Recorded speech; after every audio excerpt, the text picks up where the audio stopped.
Good morning students. हम पढ़ रहे थे यूनिट सेकेंड, उसमें टॉपिक था application of crystal field theory. Crystal field theory के अनुप्रयोग। उसमें हम थर्ड एप्लीकेशन पढ़ रहे थे। क्या थी third? Colour of a transition metal complexes. संक्रमण धातु संकुलों में रंगों की व्याख्या। कोई भी ट्रांजिशन मेटल हमें तब कलरफुल नजर आता है, उसके दो रीजन थे। फर्स्ट मैंने प्रीवियस क्लास में पढ़ाया था डीडी ट्रांजिशन, डीडी संक्रमण। Second is charge transfer spectra, very very important. आवेश स्थानांतरण स्पेक्ट्रा। चार्ज ट्रांसफर स्पेक्ट्रा में मेटल आयन पर जितना ज्यादा चार्ज होगा उसका कलर वो उतना ही तुम्हें कलरफुल या उस कलर की इंटेंसिटी ज्यादा होगी, चाहे उसका विन्यास 3D0, 4D0 या 5D0 है। जितना ज्यादा मेटल आयन पे चार्ज ज्यादा होगा उतना ही वो लिगेंड की तरफ क्या कर देगा? ट्रांसफर कर देगा। मेटल का भरा हुआ कक्षक लिगेंड के एम्प्टी कक्षक को यदि इलेक्ट्रॉन का ट्रांसफर करता है तो उसको हम बोलते हैं MlCt। मेटल का भरा हुआ डी कक्षक के इलेक्ट्रॉन लिगेंड के पाई एंटी बॉन्डिंग को यदि इलेक्ट्रॉन ट्रांसफर करते हैं तो उस स्पेक्ट्रा का नाम क्या कहलाता है? MlCt। सेकेंड, यदि लिगेंड का भरा हुआ कक्षक मेटल के रिक्त कक्षक को इलेक्ट्रॉन का ट्रांसफर करता है तो उसको बोलते हैं हम LmCt। तो फर्स्ट, जब इलेक्ट्रॉन का स्थानांतरण मेटल से लिगेंड की तरफ होता है इलेक्ट्रॉन का, तो उसको क्या बोलते हैं हम? MlCt। लिगेंड से मेटल की तरफ होगा तो उसको बोलेंगे हम LmCt। मेटल का भरा हुआ कक्षक होता है, लिगेंड का एम्प्टी होगा तो क्या बोलेंगे इसको अपन? MlCt। लिगेंड का भरा हुआ मेटल का एम्प्टी होगा तो क्या कहलाएगा? LmCt। यही कारण है कि MnO4 negative, Cr2O7 2 negative, CrO4 2 negative. MnO4 negative manganese पर आवेश +7, क्रोमियम पर +6, इस क्रोमियम पर भी +6, सबकी ऑक्सीडेशन स्टेट +7, +6, +6 तथा इन सबका विन्यास D0 होने के कारण भी ये सब हमें कलरफुल नजर आते हैं। जैसे KMnO4 हरदम हमें बैंगनी रंग का या वॉयलेट कलर का दिखाई देता है। K2Cr2O7 हमें कैसा नजर आता है? ऑरेंज कलर का। यह हमें कैसा नजर आता है? येलो ऑरेंज का। तो जैसे जैसे मेटल पर, धातु पर आवेश की वृद्धि होती है, इलेक्ट्रॉन का ट्रांसफर मेटल से लिगेंड की तरफ होता है। फिर इसके कारण इनकी रंगों की तीव्रता बढ़ जाती है। यही कारण है कि KMnO4 हमें कैसा नजर आएगा? वॉयलेट कलर का, Cr2O7 ऑरेंज कलर का, K2CrO4 येलो ऑरेंज कलर का। चाहे इनका विन्यास क्या है? D0। कोई भी डी कक्षक में इलेक्ट्रॉन नहीं होने के कारण भी ये सब कलरफुल क्यों नजर आते हैं? क्योंकि इसके अंदर इसका reason charge transfer spectra. Charge transfer spectra किसे कहते हैं? जिसमें इलेक्ट्रॉन का स्थानांतरण मेटल के भरे हुए आणविक कक्षक से लिगेंड के एम्प्टी आणविक कक्षक में होता है तो उसको बोलेंगे हम MlCt। ये यहाँ पर सारे मेटल का विन्यास क्या है? D0, D0, Z0। किसी के पास कोई इलेक्ट्रॉन नहीं है तो इसमें कौन सा ट्रांसफर होगा? LmCt। लिगेंड, कौन सा लिगेंड है इसके पास? ऑक्सीजन। इन सब के पास लिगेंड O2 नेगेटिव आयन कहां पर ट्रांसफर कर रहा है? मेटल। तो इसमें सब में रंग का कारण क्या है? LMCT, चाहे इनका विन्यास सबका D0 है। जैसे टाइटेनियम 4 पॉजिटिव, क्रोमियम, टाइटेनियम के बाद क्या आता है? Vanadium 5 positive, chromium 6 positive, manganese 7 positive. Titanium का विन्यास भी है 3D0, इसका भी है 3D0, इसका भी है 3D0, इसका भी है 3D0। ये तो कैसा नजर आएगा तुम्हें? कलरलेस। ये हमें नजर आएगा येलो।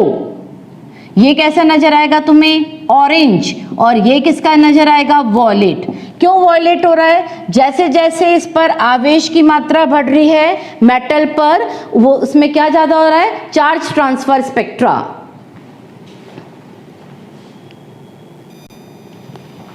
जितने भी ऋणायन है MnO4 negative, Cr2O7 2 negative, CrO2 negative, सारे ऋणायन कलरफुल नजर आते हैं। रीजन क्या है? जो लिगेंड का भरा हुआ कक्षक है, लिगेंड के भरे हुए कक्षक, लिगेंड का भरा हुआ कक्षक और मेटल का रिक्त कक्षक, लिगेंड किसको दे रहा है? मेटल को। कौन सा ट्रांसफर है? इस LMCT के कारण ये सब क्या नजर आते हैं तुम्हें? कलरफुल। चैन का विन्यास 3D0 है। जितना ज्यादा मेटल पर चार्ज ज्यादा होगा, उसके कलर उतने ही गहरे दिखाई देंगे या उनकी इंटेंसिटी ज्यादा होगी, क्योंकि लिगेंड की तुलना में मेटल पर चार्ज ट्रांसफर स्पेक्ट्रा की ज्यादा संभावना होती है तथा चार्ज ट्रांसफर स्पेक्ट्रा के कारण ही कलर की इंटेंसिटी सबसे ज्यादा दिखाई देती है। DD ट्रांजिशन की तुलना में भी चार्ज ट्रांसफर स्पेक्ट्रा से ही रंग की तीव्रता सबसे ज्यादा होती है। तो क्वेश्चन आया कि MnO4 तुम्हें वॉयलेट रंग का नजर आता है, चाहे उसका विन्यास क्या है? 3D0। जितना ज्यादा धातु आयन पर आवेश ज्यादा होगा, उतना ही वो क्या करेगा? उसमें चार्ज ट्रांसफर स्पेक्ट्रा की संभावना उतनी ही अधिक होगी और उसका रंग उतना ही गहरा दिखाई देगा, चाहे उसका विन्यास 3D0 हो। तो रंग किस पे डिपेंड करता है? एक पढ़ाया DD संक्रमण और दूसरा क्या पढ़ाया? Charge transfer spectra. Charge transfer spectra के कारण ही हर कलर की इंटेंसिटी बहुत ज्यादा होती है। टॉपिक है तुम्हारा limitation of crystal field theory, CFT की सीमाएं। सबसे पहले अपन ने पढ़ा था CFT के महत्वपूर्ण अनुप्रयोग। क्या क्या पता लगा सकता है? ये अणुओं की ज्यामिति में विकृति, डिस्टॉर्टेशन इन ज्योमेट्री, ये हम CFT से पता कर सकते थे।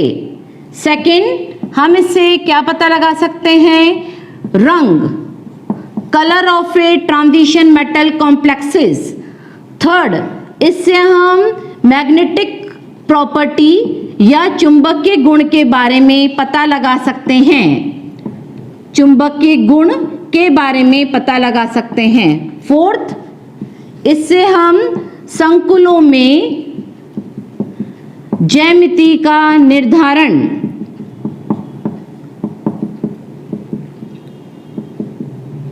ज्योमेट्री ऑफ ए कॉम्प्लेक्सेस, ये सारे गुणों की व्याख्या हम CFT के द्वारा कर सकते हैं। जैसे डिस्टॉर्टेशन इन ज्योमेट्री किस इफेक्ट से पढ़ाया था इसने? क्या प्रभाव दिया था अपन ने उसको?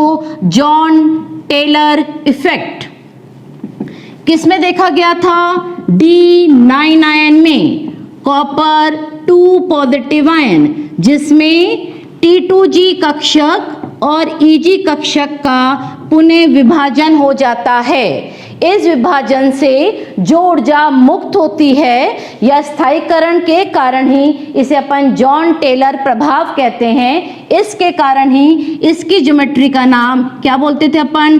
टेट्रागोनल। जेड एक्सिस पर जो लिगेंड प्रेजेंट होता है उसकी मेटल और लिगेंड की बंध लंबाई बढ़ जाती है। सेकंड पॉइंट, इससे अपन क्या पता लगा सकते थे, CFT से हम रंगों की व्याख्या। कोई भी कंपाउंड हमें कलरफुल कब नजर आएगा, जब या तो उसके अंदर क्या होगा, DD संक्रमण, या उसके अंदर क्या होगा, चार्ज ट्रांसफर स्पेक्ट्रा। यदि इलेक्ट्रॉन लिगेंड से मेटल की तरफ ट्रांसफर होते हैं विजिबल रीजन में, दृश्य क्षेत्र में, तो कंपाउंड हमें कलरफुल नजर आएगा। थर्ड, इससे हम क्या पता लगा सकते हैं, मैग्नेटिक प्रॉपर्टी। मैग्नेटिक प्रॉपर्टी मतलब यदि उसके पास नंबर ऑफ अनपेयर्ड इलेक्ट्रॉन होंगे तो उसका μs ज्यादा होगा, या उसमें कौन से गुण पाए जाएंगे, पैरामैग्नेटिक। यदि सारे इलेक्ट्रॉन पेयर्ड होंगे तो उसको क्या नाम दिया था अपन ने, डाई मैग्नेटिक। संकुलों में ज्यामिति का फोर्थ पॉइंट, ज्योमेट्री। सबसे ज्यादा कौन सी ज्योमेट्री पाई जाती है, ऑक्टाहेड्रल। फिर D8 आयन में कौन सी पाई जाती है, स्क्वायर प्लेनर। और D1 D6 में चतुष्फलकी कॉम्प्लेक्स ही बनाते हैं, क्योंकि उसके लिए डेल्टा T की CFSE वैल्यू ज्यादा होती है। ज्यादातर ट्रांजिशन मेटल ऑक्टाहेड्रल कॉम्प्लेक्सेस ही बनाते हैं, जो मैंने प्रीवियस क्लास में तुम्हें पढ़ाया था, क्योंकि उसमें 6 लिगेंड मेटल के पास आते हैं, अधिक मात्रा में ऊष्मा मुक्त होती है, या CFSE की वैल्यू ज्यादा होती है, इसलिए ज्यादातर transition metal can form octahedral complexes. Only D8 ion in strong ligand can form square planar complexes, जिसमें स्प्लिटिंग सबसे ज्यादा होती है, डेल्टा SP में ज्यादा, फिर डेल्टा O में, फिर सबसे कम डेल्टा T में। ये स्प्लिटिंग किस पे डिपेंड करती है, लिगेंड की प्रकृति पे। या तो लिगेंड क्या होगा, स्ट्रॉन्ग होगा, या क्या होगा, वीक होगा। अब तुम्हारा टॉपिक है, ये सब थी अच्छाई, मतलब CFT से अपन क्या क्या चीज सॉल्व कर सकते थे। अब CFT में जो जो कमियां रह गई, उसका फर्स्ट पॉइंट ये है। फर्स्ट पॉइंट, इस सिद्धांत की ये कमी थी कि उसने नेगेटिव लिगेंड्स को, कौन कौन से, F negative, Cl negative, Br negative, I negative, OH negative, Cn negative को क्या माना, पॉइंट चार्ज। क्या माना उसने, बिंदु आवेश। जबकि न्यूट्रल लिगेंड्स जैसे H2O, NH3 को उसने माना पॉइंट डाइपोल। वास्तव में लिगेंड्स फिजिकल स्पीशीज नहीं होकर कैसे स्पीशीज होते हैं, they are chemical species. First कमी क्या बताई, जितने भी नेगेटिव लिगेंड्स हैं, fluoride, chloride, bromide, iodide, they are called as point charges. जबकि जो न्यूट्रल लिगेंड है, न्यूट्रल लिगेंड किसे कहते हैं, जिनके पास लोन पेयर ऑफ इलेक्ट्रॉन होता है, उसे उसने पॉइंट डाइपोल माना। इसका मतलब ये लिगेंड फिजिकल स्पीशीज ना होकर वास्तव में कौन सी स्पीशीज मानते हैं हम इनको, केमिकल स्पीशीज। तो फर्स्ट सीमा या लिमिटेशन ये थी, फर्स्ट।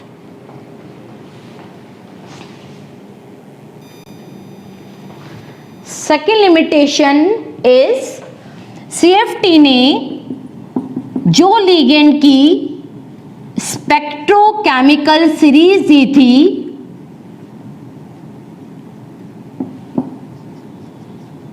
उसमें ये नहीं बताया कि कौन सा लिगेंड स्ट्रॉन्ग और कौन सा लिगेंड वीक फील्ड स्ट्रेंथ क्यों उत्पन्न करता है। Why cyanide is a strong ligand, why fluoride, chloride, bromide, iodide is a weak ligand.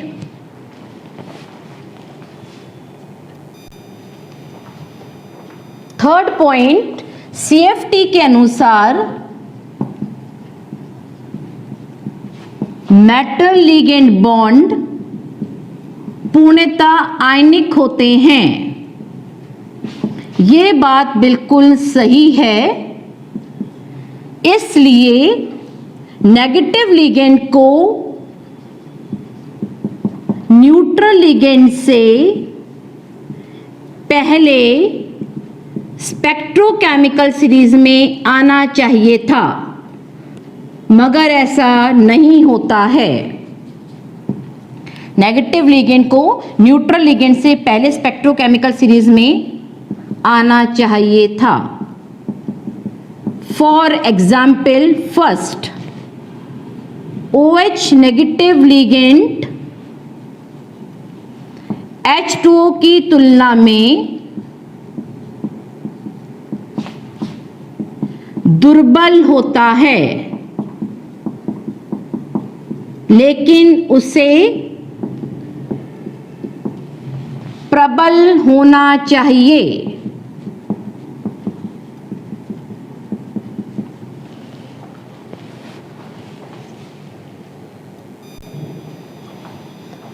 H2O ligand NH3 ligand की तुलना में स्ट्रॉन्ग लिगेंड होना चाहिए, क्योंकि ऑक्सीजन की विद्युत ऋणता नाइट्रोजन की विद्युत ऋणता से ज्यादा होती है। थर्ड एग्जाम्पल, जितने भी हैलाइड्स हैं F negative, Cl negative, Br negative, I negative, सब ही प्रबल लिगेंड होने चाहिए।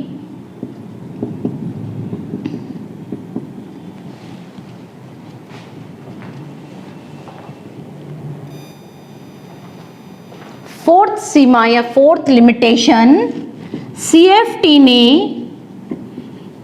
केवल मेटल के D कक्षकों को महत्व दिया। S व P कक्षकों के बारे में कुछ नहीं बताया।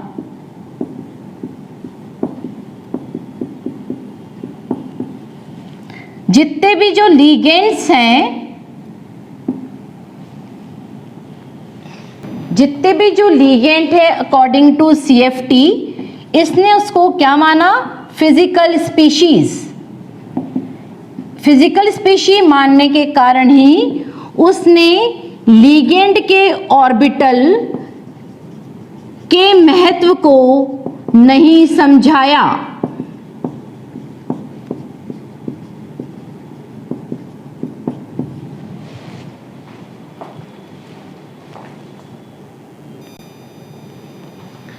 फिफ्थ एप्लीकेशन ऑफ CFT,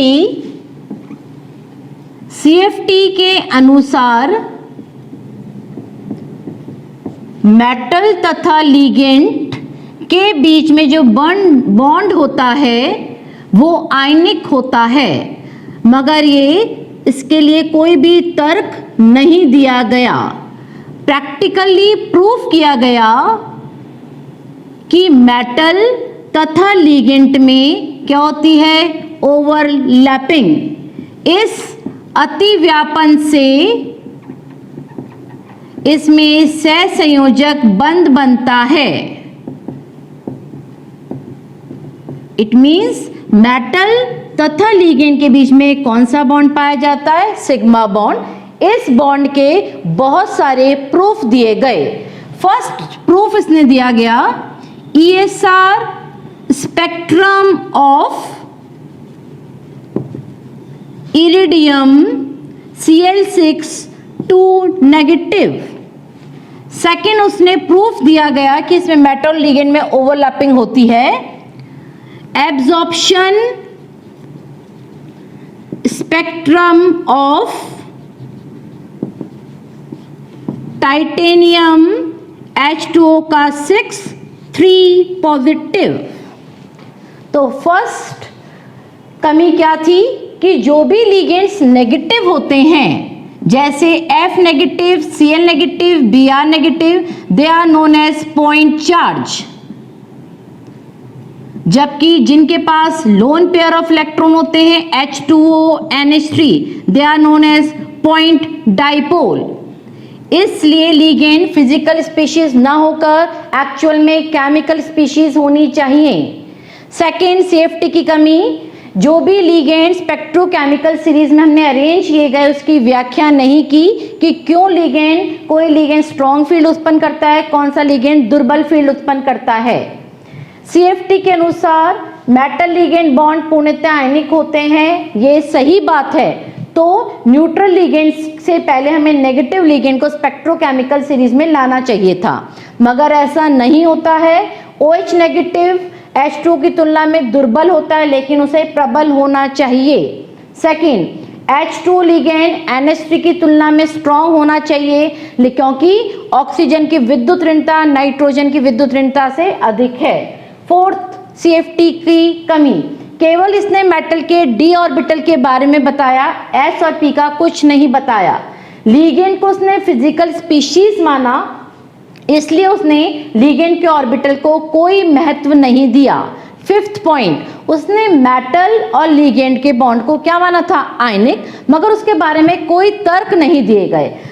बाद में साइंटिस्ट ने प्रैक्टिकली प्रूफ किया तो मेटल के ऑर्बिटल और लिगेंड के ऑर्बिटल्स में ओवरलैपिंग होती है। इस ओवरलैपिंग से कौन सा बॉन्ड बनेगा, कोवेलेंट बॉन्ड। कोवेलेंट बॉन्ड का दूसरा नाम कौन सा बन रहा है, सिग्मा बॉन्ड। उसके लिए उसने दो एग्जाम्पल दिए। एक कौन सा दिया, ESR spectrum of iridium Cl6 negative. Second is absorption spectrum of titanium H2O का 6 3 पॉजिटिव। मेटल लिगेंड बॉन्ड की ओवरलैपिंग के जो प्रमाण दिए गए उसमें फर्स्ट था ESR spectrum of iridium Cl6 negative. Iridium का कॉन्फ़िगरेशन है 4f14 5d7 6s2। 2 4 पॉजिटिव चले गए, क्या हो गया 5d5। इस कॉम्प्लेक्स में डेल्टा O की value P is for represent for pairing energy. इसमें CFSC वैल्यू पेयरिंग एनर्जी से ज्यादा होती है, चाहे क्लोराइड एक वीक लिगेंड है। रीजन, जब हम ट्रांजिशन मेटल सीरीज में कोबाल्ट, रोडियम, इरिडियम ऊपर से नीचे जाते हैं, ये 3D सीरीज का है, ये 4D सीरीज का है, ये 5, ऊपर से नीचे जाने पर डेल्टा O का मान बढ़ता चला जाता है। इसलिए इरिडियम 5D सीरीज का ट्रांजिशन मेटल होने के कारण इसका डेल्टा O की वैल्यू ज्यादा होगी। इसलिए सारे इलेक्ट्रॉन किस में भरे जाएंगे, T2G ऑर्बिटल में। जब हम देखते हैं फर्स्ट 1 2 3 4 5 1 2 3 4 5, क्या है ये तुम्हारा इरिडियम 4 पॉजिटिव का समान ऊर्जा के D कक्षक। अब इसकी स्प्लिटिंग हुई T2G 1EG 1 2 3 4 5। केवल इसके पास एक अयुग्मित इलेक्ट्रॉन है। ये एक अयुग्मित इलेक्ट्रॉन विजिबल रीजन से ऊर्जा को अवशोषण करके T2G कक्षक से किस में चला जाएगा, EG कक्षक में।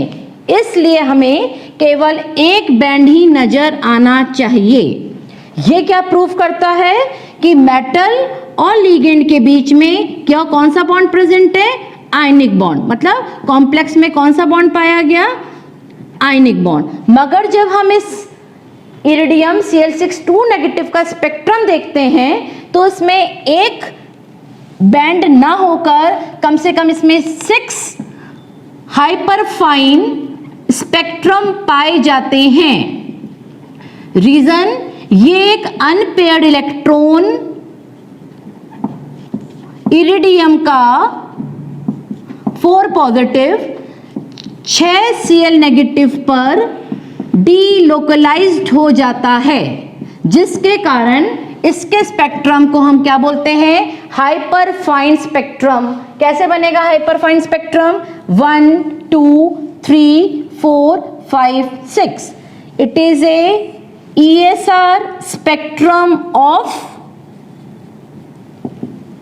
IR Cl6 2 negative. कितने पीक्स दिख रही हैं? छोटी छोटी 1 2 3 4 5 6। एक अनपेयर्ड इलेक्ट्रॉन 6 क्लोराइड पर क्या हो जाता है? डीलोकलाइज्ड हो जाता है। तो ये था example ESR spectrum of IR Cl6 2 negative. चाहे क्लोराइड वीक लिगेंड है मगर इरिडियम हमें क्या है? 5D सीरीज का ट्रांजिशन मेटल होने के कारण उसकी डेल्टा O की वैल्यू ज्यादा है। जिसकी डेल्टा O की वैल्यू ज्यादा होगी तो इलेक्ट्रॉन किस में भरे जाएंगे? तुम्हारे T2G कक्षकों में। T2G से यदि वो EG में जाएगा, किस रीजन में एनर्जी एब्जॉर्ब करेगा? विजिबल रीजन में। इसलिए केवल क्या दिखाई देनी चाहिए? एक पीक। मगर जब हम इसका स्पेक्ट्रम देखते हैं तो कैसा दिखता है? हाइपर फाइन स्पेक्ट्रम, जिसको हमने एक अनपेयर्ड इलेक्ट्रॉन 6 क्लोराइड पर डीलोकलाइज्ड हो जाता है और इसका ESR spectrum of iridium Cl6 2 negative. जब हम hyper fine spectrum iridium Cl6 2 negative का देखते हैं कि इरिडियम 4 पॉजिटिव का एक अनपेयर्ड इलेक्ट्रॉन 6 क्लोराइड आयन पे डीलोकलाइज्ड होता है, तभी डीलोकलाइज्ड होगा जब मेटल और लिगेंड में क्या होगा? ओवरलैपिंग या अतिव्यापन होगा, तभी एक अनपेयर्ड इलेक्ट्रॉन 6 क्लोराइड आयन पर डीलोकलाइज्ड होगा। सेकंड है absorption spectrum of titanium H2O का 3 पॉजिटिव। प्रीवियस क्लास में मैंने इसका कलर तुम्हें वॉयलेट बताया था। किस कारण से इसका कलर बैंगनी होता है? Because of DD transition.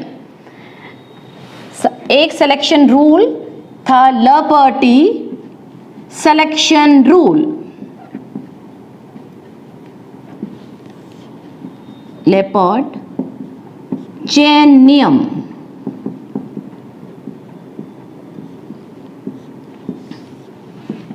इस सिलेक्शन रूल के अकॉर्डिंग यदि किसी कक्षक की सममिति में चेंज होता है, यदि उसकी सिमेट्री में चेंज होगा तो वो सिलेक्शन रूल अलाउड कहलाएगा, अनुमत। यदि कक्षकों की सममिति में कोई चेंज नहीं होता है तो वो फॉरबिडन ट्रांजिशन कहलाता है। फॉरबिडन मतलब वर्जित, वर्जित मतलब वो संक्रमण नहीं होगा। एक मैम ने लिखा जी, जी मीन्स जिरिड। जिरिड मतलब जो कक्षक या तो पूरी तरह पॉजिटिव होते हैं या पूरी तरह नेगेटिव होते हैं। यदि हम इसका इन्वर्जन या उल्टा घुमाएं तो पॉजिटिव की जगह पॉजिटिव आएगा, नेगेटिव की जगह नेगेटिव आता है। जिरिड कौन कौन से 2 कक्षक माने अपन ने? एक माना s ऑर्बिटल और एक माना मैंने d ऑर्बिटल। d ऑर्बिटल या तो पूरा पॉजिटिव होता है या पूरा नेगेटिव होता है। यदि हम सेंटर से इसको घुमाते हैं, इसका इन्वर्जन करते हैं, पॉजिटिव की जगह पॉजिटिव आएगा, नेगेटिव की जगह नेगेटिव आएगा। ये दोनों कक्षक कौन सी सममिति के हैं? जिरिड। इसके लिए अपन कौन सा सिंबल यूज करते हैं? G। P कक्षक का एक लूप पॉजिटिव होता है, एक लूप नेगेटिव होता है।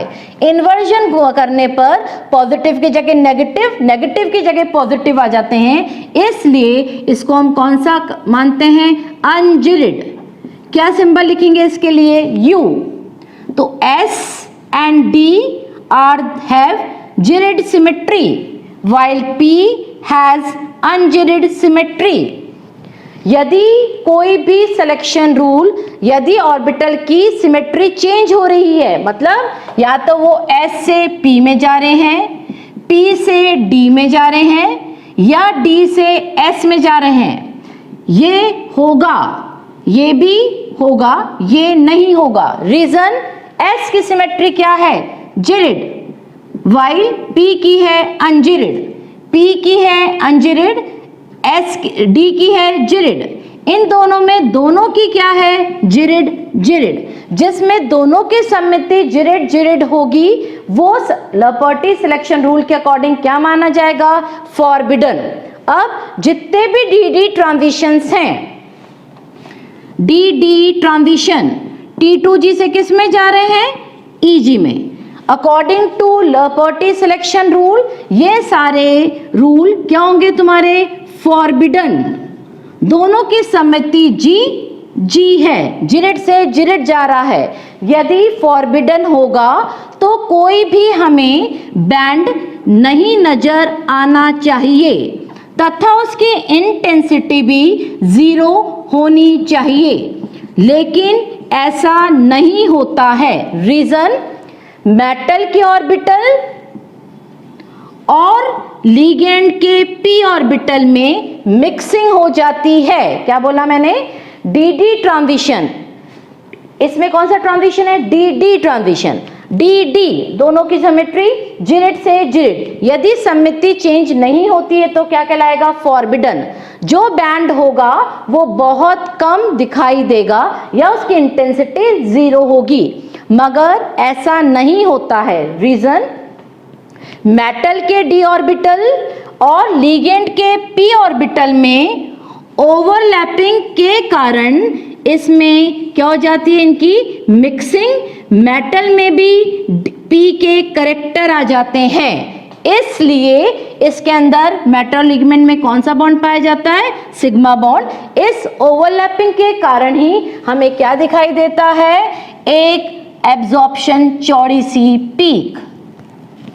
ये था तुम्हारा absorption spectrum of titanium H2O का 6 पॉजिटिव। सबसे पहले मैंने पढ़ाया लपर्टी सिलेक्शन रूल, जिस ऑर्बिटल की सिमेट्री चेंज हो जाती है वो सारे ट्रांजिशन अलाउड होंगे, जिसकी सिमेट्री चेंज नहीं होगी वो फॉरबिडन होंगे। S and D have G-jirid symmetry while P orbital have unjirid U। जब टाइटेनियम H2O का 6 पॉजिटिव में डी संक्रमण होता है, डी मतलब क्या होगा, G से G, इनकी सिमेट्री में कोई चेंज नहीं हो रहा है तो कोई भी बैंड नहीं नजर आना चाहिए, या बैंड नजर भी आएगा तो उसकी इंटेंसिटी 0 होती है, मगर ऐसा नहीं होता है। मेटल के d ऑर्बिटल लिगेंड के p ऑर्बिटल में ओवरलैपिंग के कारण मेटल में p के भी करेक्टर आ जाते हैं, जिसके कारण इसमें टाइटेनियम H2O का 6 पॉजिटिव में हमें बैंड नजर आते हैं। Last application of CFTs, metal तथा लिगेंड के मध्य जो पाई बॉन्ड बनता है इसके बारे में भी CFT ने नहीं बताया। तो ये थी तुम्हारी CFT की लिमिटेशंस।